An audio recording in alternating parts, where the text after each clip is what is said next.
Assalamu alaikum ji. Today there's a very interesting question that is asked to me by someone I know.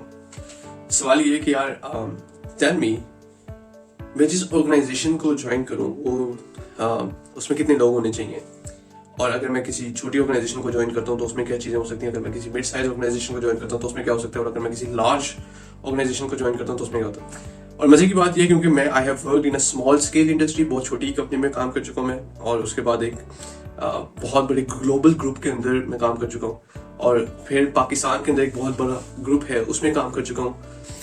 अभी भी जिस company में काम कर रहा हूँ मैं उसे लार्ज साइज में कंसिडर करूँगा। सवाल ये है कि किस तरह की इस तरह की जो ऑर्गेनाइजेशन है उसमें should we be working in that, और हम लोगों को क्या सिलेक्ट करना चाहिए, like what should we do, and it matters most. Sometimes कुछ लोग अपना जो रूट है ना वो ऐसे सिलेक्ट करते हैं कि यार रादर वी वुड बी किसी बड़ी कंपनी में इंटर्नशिप ले लेंगे और उसके बाद किसी स्मॉल साइज या मीडियम साइज ऑर्गेनाइजेशन को ज्वाइन कर लेंगे, then they will go to the larger organization की चीज जो अब हमें वहाँ पे ग्रो करने का मौका मिलेगा। मुझे याद है जैक मा ने अपनी एक इंटरव्यू में कहा था कि आई वुड रादर एडवाइज कि जो जितने भी फ्रेशर्स हैं कि वो जो छोटी कंपनीज है ना उसमें काम करें, बड़ी कंपनीज में काम करें, क्योंकि उनको वहाँ पे काफी ज्यादा सीखने का मौका मिलेगा, और फिर एक्सपेरिमेंटेशन के लिए वो छोटी कंपनीज में जाएं, क्योंकि छोटी कंपनीज में जाके दे कुड वर्क, और वहाँ पे उनको ज्यादा से ज्यादा ग्रो करने का, ज्यादा से ज्यादा एक्सपेरिमेंटेशन करने का और ज्यादा से ज्यादा एक्सपीरियंस करने का मौका मिलेगा। खैर I do have one specific एक एक्सेप्ट है बाय आइरीना कोजमा, और वो कहती हैं कि जी what size company should you work for, और उसमें उन्होंने कहा है कि जी should you take company size into consideration when looking for a new job? Here's what to consider when applying to small, mid-size and large organization. वो points क्या हैं जो कि आपके mind में चाहिए। Working at a small company can give you more opportunities to learn on the job since headcount is lower and you will likely wear multiple hats. For this reason, you may also end up with more decision-making power and more impact as a result. On the flip side, organizational uncertainty and limited resources can lead to more stress and a bigger workload. और तो होता ही है कि जो छोटी company होती है उसके अंदर यूजुअली आपको यही इश्यूज रहते हैं, यही चैलेंजेस रहते हैं कि आपके पास रिसोर्सेज हमेशा थोड़े से लिमिटेड होते हैं, और खुदा ना खासा कोविड की तरह की सिचुएशन आ जाए तो उसमें क्या करना चाहिए। और लेट्स से कि अगर आपको, और यस बट एक प्लस पॉइंट ये होता है कि उसमें रेड टेपिज्म इतनी नहीं होती, आपने कोई भी डिसीजन लेना है आप सिंपली इजीली अपनी जो सीनियर मैनेजमेंट है उससे बात कर सकते हैं, उन्हें कह सकते हैं जी दिस इज अ डिसीजन जो कि हमें इमीडिएटली चाहिए। डिसीजन मेकिंग वेरी फास्ट होती है उसके अंदर as compared to the companies जो कि जिनमें बहुत स्ट्रक्चर्स होते हैं और एक हायरार्की के मैट्रिक्सेस बने होते हैं, तो as compared to that. Whereas Irina कहती हैं mid-sized organizations typically offer a balance between the agility of small companies and the structure of large ones, और ये this is true.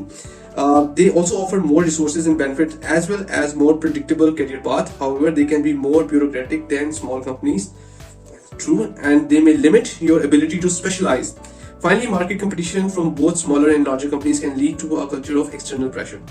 So mid-size के I love this small passage जिसमें उन्होंने कहा है कि it has a balance of both, और yes उसमें एक bureaucratic attitude जो है वो जरूर पाया जाता है, बट जो मिड साइज ऑर्गेनाइजेशन होती हैं उन्होंने लार्ज साइज पे जाना होता है तो उसके लिए रिसोर्सेज वो करती हैं, एक्सपेंस आउट करती हैं, और फिर आपको बेनिफिट्स जो हैं वो दिया करती हैं। जो एक फाइनल चीज़ है वो ये कि समटाइम्स लोग जो हैं वो मिड साइज से ही मूव करते हैं, either they want to go, अगर उन्हें कोई एक अच्छी कंपनी में काम जो कि ग्रोइंग कंपनी हो, वेल नोन हो और मार्केट में एक रिप्यूट रखती हो, तो they want to like grow from one level to the upper one, और अगर थोड़ी सी कम हो तो फिर they try to like go down. And last strategy, because of their now coming back to the large organizations, because of their size, large organizations typically offer extensive resources and benefits, opportunities for specialization, and potentially even the chances to work abroad. The downside, they can be extremely slow moving and political, and scale of the organization may make you feel like your impact is limited. अच्छा mid size में आपकी ना career पास वगैरह होते हैं, जबकि जो large organization होती हैं they do not offer so much of the career path, तो उसके लिए आपको थोड़ा सा खुद सोचना पड़ता है। तो अब I come back to my very first question कि जी what size of company should I join. मतलब जैक मा की एग्जांपल आपके साथ शेयर की, और इसके अलावा और भी काफी जो गुरुज हैं, जो ऑर्गेनाइजेशन एक्सपर्ट्स हैं, उनकी एक ओपिनियन है, बट इसके लिए मेरी फाइनल जो वर्डिक्ट है वो है कि it depends on you. Sometimes ऐसा होता है कि स्मॉल ऑर्गेनाइजेशंस आपको टिक कर रही होती हैं, समटाइम्स आपको मिड साइज ऑर्गेनाइजेशन टिक कर रही होती है, समटाइम्स आपको लार्ज ऑर्गेनाइजेशन टिक कर रही होती है। तो आपने बड़ी इजीली अपने प्रोज एंड कॉन्स जो है ना एक चार्ट शीट के अंदर लिख लेना कि जी मैं अगर मिड साइज में जा रहा हूँ तो वहाँ पे मुझे ये चीज़ें मिलेंगी, और वहाँ पे मेरे लिए ये चैलेंजेस होंगे। इसी तरीके से अपने जो स्मॉल है, मिड है, लार्ज है, इन सब के जो प्रोज हैं एंड कॉन्स हैं उनको एक एक करके लिख लें, and then make the decision कि यार आपको क्या करने की जरूरत है। हो सकता है कि अगर आप स्मॉल साइज में जाते हैं और आपको एक वर्क लाइफ बैलेंस चाहिए, तो वो आपके साथ कंट्राडिक्ट हो जाएगा, क्योंकि स्मॉल ऑर्गेनाइजेशन में आपके पास लिमिटेड रिसोर्सेज होंगे, जबकि आपको जब you are looking for work life balance हो सकता है समटाइम आपको वहाँ पे ओवर टाइम करना पड़ जाए।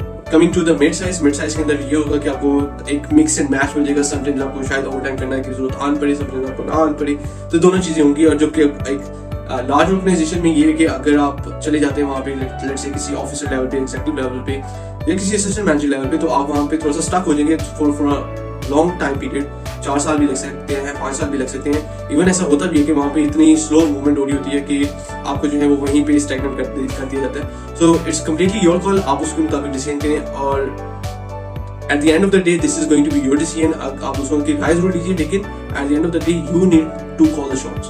That's it, thank you very much for watching me, take care, अल्लाह हाफिज़।